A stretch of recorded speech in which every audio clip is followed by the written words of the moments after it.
Olá, queridos estudantes, tudo bem com você? Aqui é o professor Alexandre novamente e o meu sinal na comunidade surda é este. E este é o projeto Aprender Além da Escola do Centro de Mídias e Tecnologias Educacionais da CEMED de Manaus.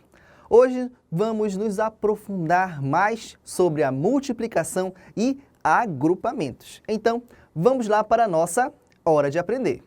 Bom, vemos multiplicações desde os nossos primeiros anos, lá no ensino fundamental, porém, não da forma na qual trabalharemos hoje, no 5º ano, utilizando objetos do nosso cotidiano. Vamos lá. Uma dica muito legal para você usar, caso ainda não tenha entendido muito bem a multiplicação, é ver os termos multiplicativos como se fossem uma frase. Observe aí. 3 vezes 5 vezes 3 é igual a 45. Às vezes, a multiplicação pode parecer um pouco complicada, mas se você verificar bem, vai perceber que é uma frase comum. São 3 vezes o número 5, que tem como resultado o número 15. Agora precisamos saber qual é o resultado de 15 vezes o número 3. Um dos princípios da multiplicação é que podemos trocar o multiplicador ou multiplicando sem alterar o resultado, não é? É muito mais fácil multiplicar 3 vezes 15 do que colocar 15 vezes o número 3 para depois irmos somando de 1 por 1. Então não esqueça dessa dica valiosa. Olhe o multiplicador e o multiplicando e coloque o menor na frente para ser o multiplicador. Vamos fazer isso agora. Em vez de multiplicarmos 15 vezes o número 3, basta multiplicarmos 3 vezes o número 15. E assim nós temos aí 15 mais 15 mais 15, que tem como resultado 45. Isso, meu amigo estudante, minha amiga estudante, é o que nós chamamos de expressão numérica. A palavra expressar significa transformar em palavras o que você pensa. Logo, expressão numérica é o ato, a ação de se expressar algo por meio de números. A multiplicação não foge à regra. Quando temos uma continha assim, como por exemplo, 2 vezes 5 é igual a 10, temos uma frase. E eu estou expressando que 2 vezes o número 5 tem como resultado o número 10. Não é muito legal? Expressões que dão a ideia de multiplicação são utilizadas em muitos lugares. Elas são bem comuns. Vamos ver uma situação na qual podemos verificar o princípio multiplicativo, o princípio do agrupamento. Vamos lá? Vamos lá, imagine que você e um colega estão em um lanche. Ao olhar o cardápio, vocês ficam com mais fome ainda, mas ainda não sabem o que escolher, pois há diversas opções, como podemos ver aqui. Temos 3 grupos de alimentos no cardápio: os sucos, laranja, acerola e maracujá, os sanduíches, x-salada, x-burger e x-tudo, e as sobremesas, torta de limão, sorvete e bombom. Observamos que temos diversas opções, porém, como podemos organizar tudo para podermos ver quais as possibilidades de montarmos um combo com suco, mais sanduíche e mais sobremesa? Podemos fazer isso construindo uma pequena tabela que vai facilitar a nossa organização e distribuição das nossas opções. Então, vamos lá produzir esta tabela. Primeiro, nós iniciamos aí colocando os sucos. Vamos lá. Eles serão a base da nossa tabela. Poderíamos aí usar os sanduíches também, ou as sobremesas. Mas eu estou usando os sucos porque eles estão na sequência do cardápio. Preste bem atenção. A base da nossa tabela ficará assim. O restante será aleatório, ou seja, não terá um padrão, ele será diversificado. Preste bem atenção. Na parte dos sanduíches, como temos 3 opções no cardápio, vamos colocar as 3 opções de maneira aleatória. Vamos ver. Temos os sanduíches, na primeira coluna nós temos x-salada, e na segunda coluna nós temos x-tudo, e na terceira coluna x-burger. De forma que o suco de laranja pode acompanhar uma dessas 3 opções de sanduíches. Vamos lá. E na parte das sobremesas, temos 3 opções também, colocadas de forma aleatória e sem repetição. Observe aí, temos a sobremesa, de forma que o suco de laranja pode acompanhar uma das opções de sanduíches, que nós temos 3, e pode acompanhar também uma das opções de sobremesa. Nós temos aí a torta, o sorvete e o bombom. Desta forma, conseguimos verificar quais as opções de combos que temos sempre o mesmo padrão. Um suco, um sanduíche e uma sobremesa. Vamos escolher, por exemplo, aí um combo aleatório e verificar se há na tabela. Vamos lá. Já sei, deixa eu ver aqui. Um suco de maracujá com x-tudo e uma torta. Nós temos aí? Isso, temos esse exemplo de combo de junção aí na nossa tabela. Agora ficou muito mais fácil escolher o que comer, não é verdade? As tabelas que multiplicam nossas opções servem principalmente para que façamos melhores escolhas, organizando ao máximo e explorando todas as possibilidades que temos. Agora, de uma maneira diferente, nós vamos organizar as nossas opções através do que nós chamamos de árvore de opções. Vamos lá. Podemos ter ideia de quantas possibilidades temos disponíveis? Podemos sim. Vamos ver aí. A princípio, temos que entender o seguinte. Cada suco, que no total temos 3, pode ser escolhido com um dos 3 sanduíches, ou um x-salada, ou um x-burger, ou um x-tudo. Cada um dos sanduíches, por sua vez, pode ser escolhido com uma das opções de sobremesas disponíveis, como você pode ver aí. Pode ser o sorvete, pode ser a torta, ou pode ser o bombom, todos conectados a um sanduíche e conectados a um suco. Diferente da tabela anterior, aquela que nós vimos agora há pouco. Agora temos aqui o que nós chamamos de árvore de possibilidades que podemos usar em situações reais da nossa vida. Como podemos calcular o número de combos de junções possíveis? É bem fácil, basta que você multiplique as quantidades de cada grupo desta forma. Observe aí.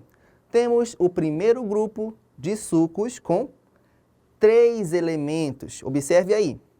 Você vai multiplicar pelo número de elementos, preste bem atenção, do segundo grupo, que são 3 também, um grupo dos sanduíches.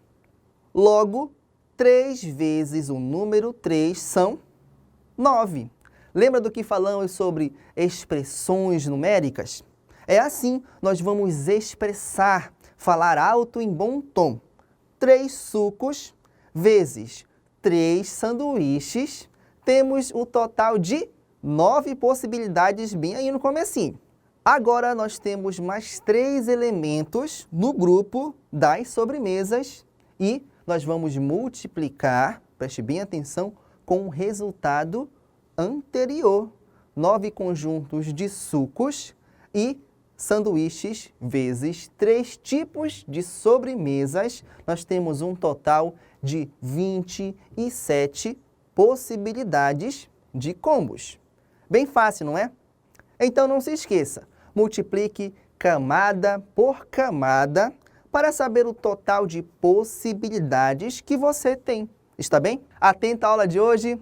Anotou tudo sobre como calcular as possibilidades utilizando a multiplicação? Muito bem, vamos testar o seu conhecimento? Então, prepare-se, pois chegou a hora da atividade.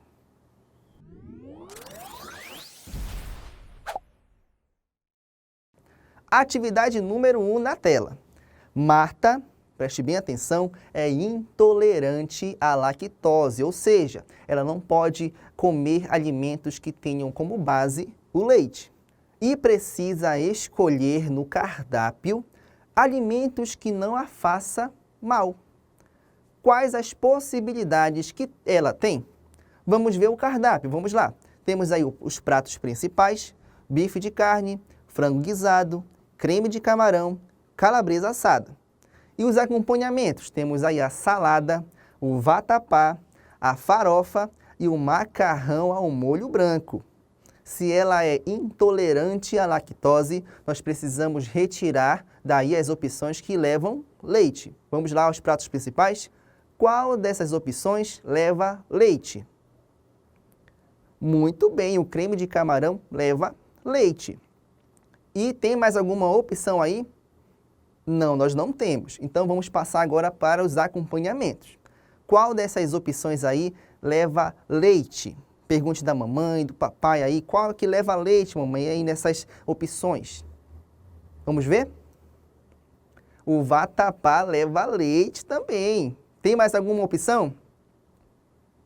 O macarrão ao molho branco também tem leite, então ela não pode comer. Agora nós temos opções aí que ela pode comer. Vamos ver quais opções sobraram?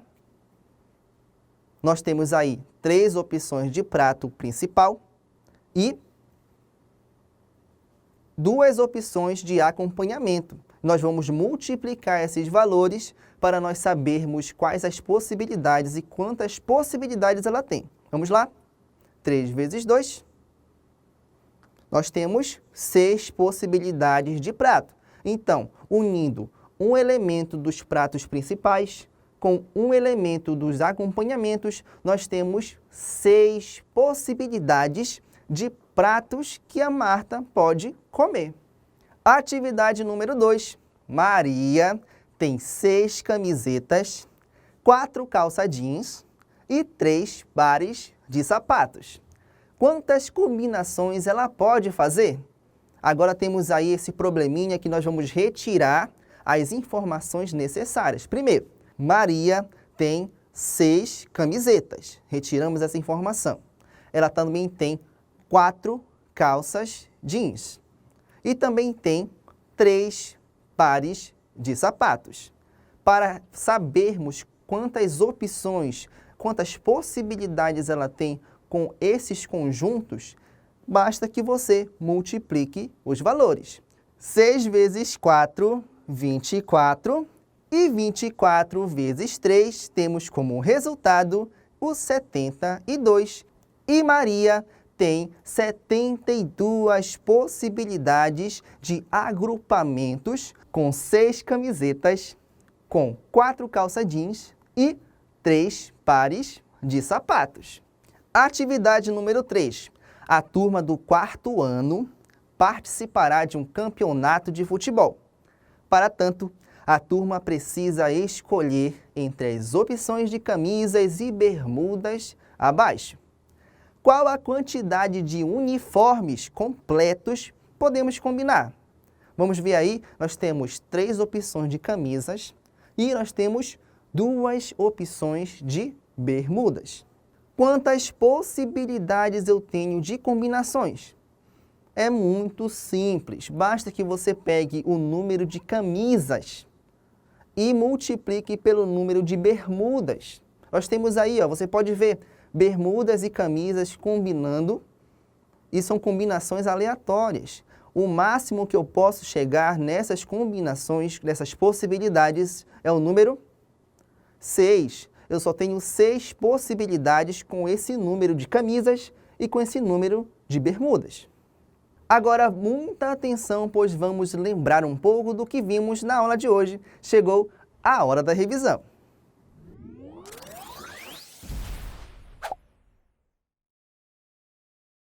Na aula de hoje, aprendemos muito mais sobre a multiplicação e expressões matemáticas.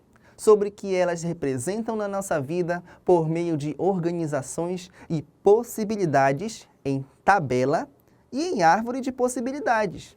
E ainda sobre como podemos facilitar nossas escolhas quando conseguimos organizá-las e avaliá-las cada opção com bastante calma.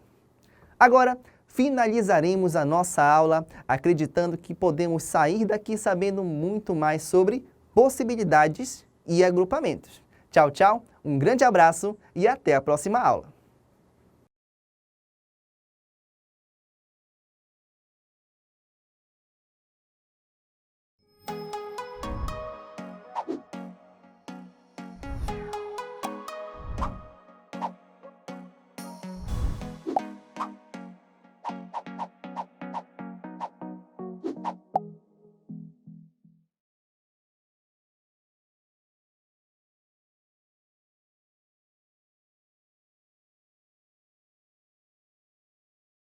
Oi, tudo bem com você?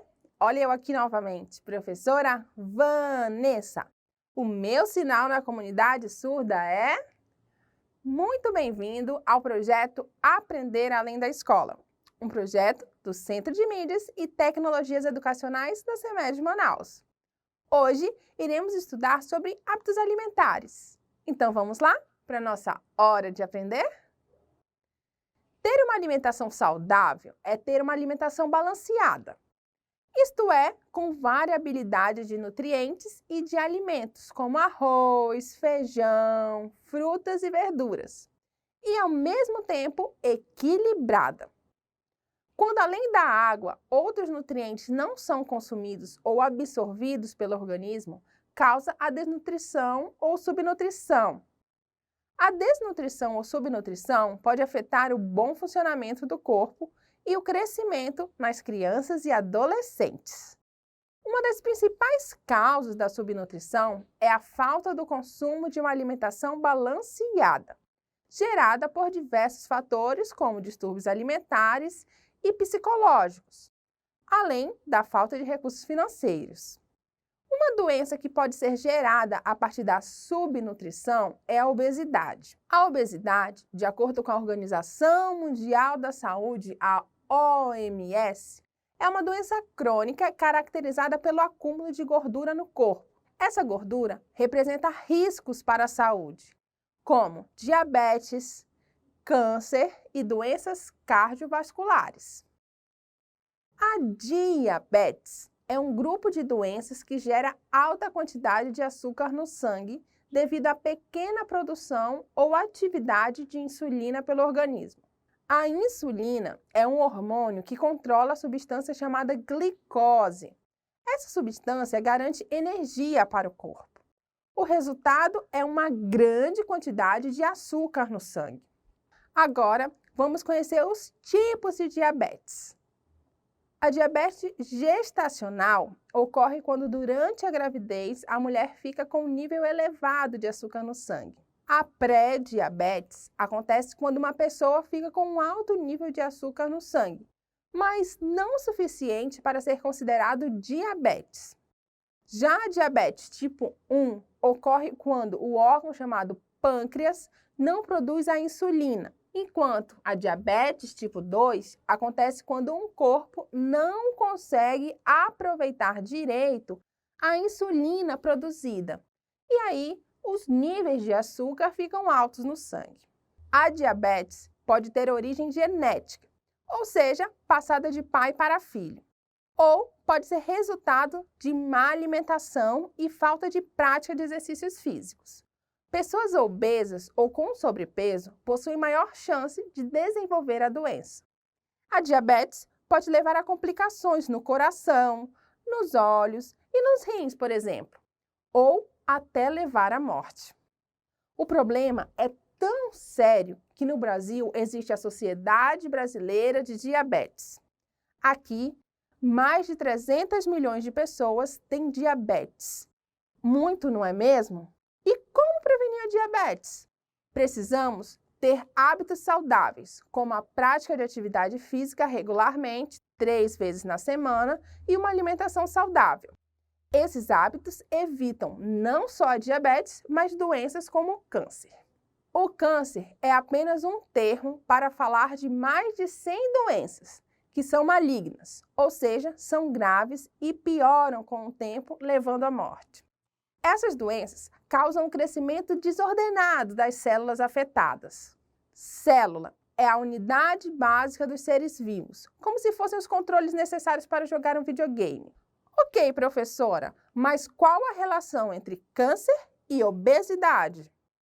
De acordo com o Instituto Nacional do Câncer, o excesso de gordura corporal provoca um estado de inflamação crônica e aumento nos níveis de hormônios que promovem crescimento de células que provocam câncer, aumentando as chances de desenvolvimento da doença.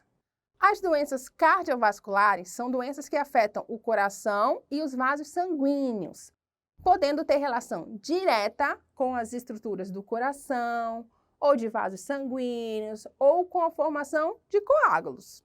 Coágulos são respostas naturais do corpo como uma forma de parar sangramentos. É como se fosse um amontoado de células e estruturas que, em lugares errados, podem causar sérios problemas, entre eles o derrame cerebral. Nesse caso, ocorre a interrupção do fornecimento de sangue para a região do cérebro. Além disso, quando o coágulo se encontra nos vasos sanguíneos do coração, pode levar ao infarto do miocárdio ou ataque cardíaco, o que pode ser fatal. Outra doença cardiovascular é a pressão alta ou hipertensão arterial. O coração é uma bomba que tem como objetivo levar sangue para todo o corpo. Ele impulsiona o sangue pelo corpo com a ajuda dos vasos sanguíneos. Para isso, ele realiza os batimentos cardíacos. A hipertensão é a alta pressão exercida pelo sangue nas artérias. Uma pressão normal fica em torno de 120 por 80 milímetros de mercúrio. Já a hipertensão arterial é qualquer pressão arterial que se mantém constante acima de 140 por 90 milímetros de mercúrio. É considerada grave a pressão arterial mantida acima de 18 por 12, podendo gerar problemas como o AVC, que é o acidente vascular cerebral. Essa doença afeta o fornecimento de sangue e de oxigênio para o cérebro. E pessoas com sobrepeso ou obesas têm maior chance de desenvolver doenças cardiovasculares como o entupimento de vasos sanguíneos, além de apresentar maior dificuldade no desempenho do coração. Portanto, ter uma alimentação com pouco sal e práticas de exercícios físicos regulares, isto é, 3 vezes na semana, auxilia na prevenção de doenças cardiovasculares. Outra consequência do sobrepeso e da obesidade é o desgaste nas articulações, como as do joelho. Isto ocorre devido à grande quantidade de peso, causando muita dor. Obesidade é muito sério, uma doença crônica. Aproximadamente 2,8 milhões de pessoas morrem todo ano em consequência da obesidade ou sobrepeso. Essa doença é mais comum nas áreas urbanas de países desenvolvidos. Nesses locais, as pessoas costumam trocar alimentos mais saudáveis, como frutas e verduras, por alimentos industrializados e fast foods.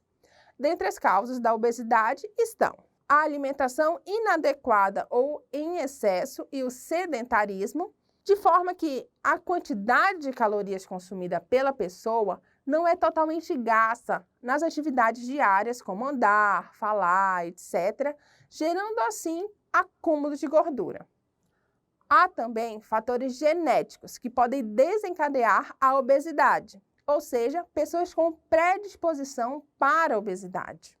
Entretanto, embora uma pessoa tenha predisposição, se ela cuidar da alimentação e praticar exercícios físicos regularmente, não desenvolverá a obesidade. Além disso, existem fatores psicológicos que podem desencadear compulsão alimentar e, consequentemente, a obesidade. O diagnóstico da obesidade é realizado pelo cálculo do Índice de Massa Corpórea, o IMC. É um cálculo que leva em consideração o peso e a altura da pessoa. Caso o resultado seja igual ou maior que 30, indica obesidade. Neste cálculo, divide-se o peso da pessoa pela sua altura, elevado ao quadrado. Esse ao quadrado é a multiplicação do número base.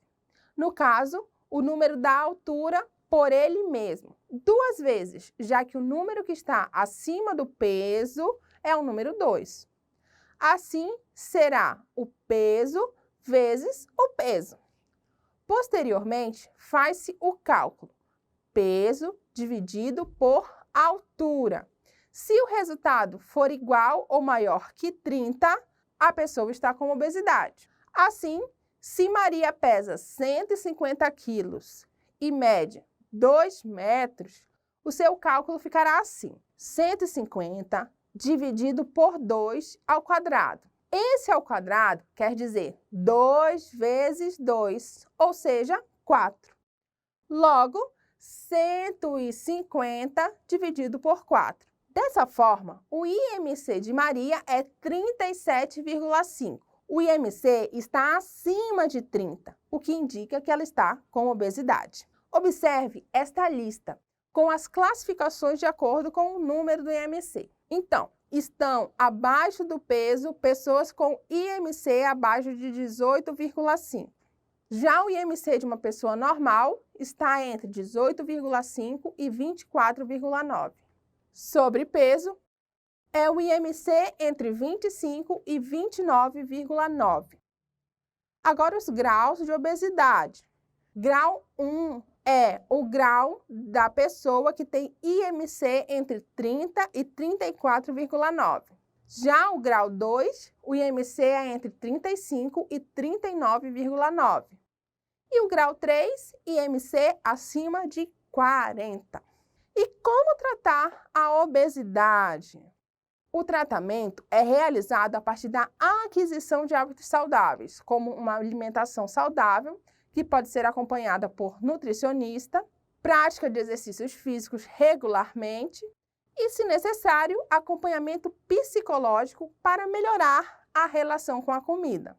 A obesidade deve ser evitada desde a infância, por meio de incentivos aos hábitos saudáveis. Quero agora deixar uma reflexão. Ser saudável é fundamental e ser gordinho é opcional. Por isso, se você vir alguém gordinho em qualquer lugar, não precisa falar do peso dele ou dela não, nem tirar brincadeiras. Atitudes que ridicularizam pessoas gordas como chacotas são conhecidas como gordofobia. Em outras palavras, é preconceito contra as pessoas gordas. Você está gostando da nossa aula? Agora, vamos testar o que nós aprendemos hoje? Acompanhe comigo a hora da atividade.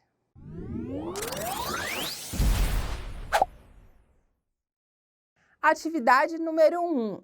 A obesidade é caracterizada pelo acúmulo exagerado de gordura no corpo de uma pessoa. Esse valor pode ser estimado dividindo-se o peso do indivíduo pelo quadrado de sua altura. Esse parâmetro é conhecido como... Então, nós temos aí 5 alternativas. A, OMS. B, IMC. C, ICM. D, CMC ou E, OMC. A alternativa correta é a letra B. É o IMC que dá esse valor para que alguém possa saber se está com obesidade ou não. Atividade número 2. A obesidade é uma doença crônica, decorrente de um aumento da quantidade de gordura no organismo. Apesar de muitas pessoas considerarem-na apenas um problema estético, a obesidade é grave e pode ser a causa de vários problemas de saúde. Indique, entre as alternativas a seguir, o problema que não apresenta relação com a obesidade. Então, temos aí 5 alternativas. Ele quer o problema que não apresenta relação com a obesidade. A, hipertensão arterial. B, diabetes. C, ataque cardíaco.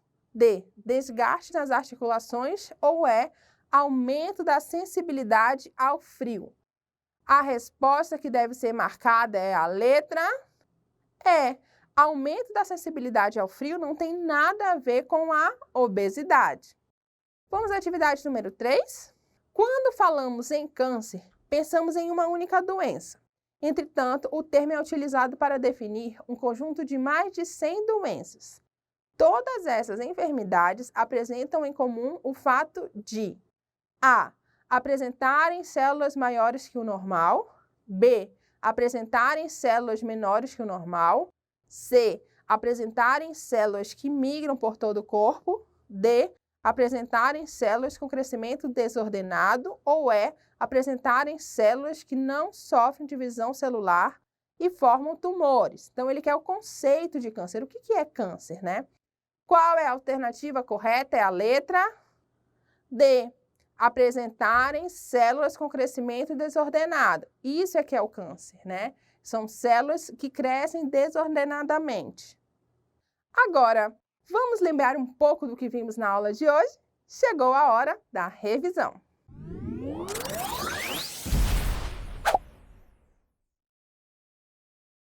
Hoje, conhecemos a importância de mantermos bons hábitos alimentares, além de hábitos saudáveis como praticar exercícios físicos e manter um bom relacionamento com a comida para não desenvolver distúrbios nutricionais como a obesidade. Aprendemos que a obesidade é uma doença crônica que pode levar ao desenvolvimento de diabetes, doenças cardiovasculares, câncer e até o desgaste nas articulações. O diagnóstico é feito a partir do cálculo do Índice de Massa Corpórea, o IMC. Esse índice é calculado a partir do valor do peso dividido pela altura ao quadrado. E resultados a partir de 30 indicam obesidade. O tratamento dessa doença crônica é fácil. É feito com a mudança do estilo de vida, alimentação saudável, prática de exercícios físicos e, se necessário, acompanhamento psicológico. Viu como é importante estudar ciências e conhecer o mundo que nos cerca para termos mais saúde? Por hoje é só. Eu aguardo você na próxima aula, combinado? Um grande abraço e beijo. Tchau!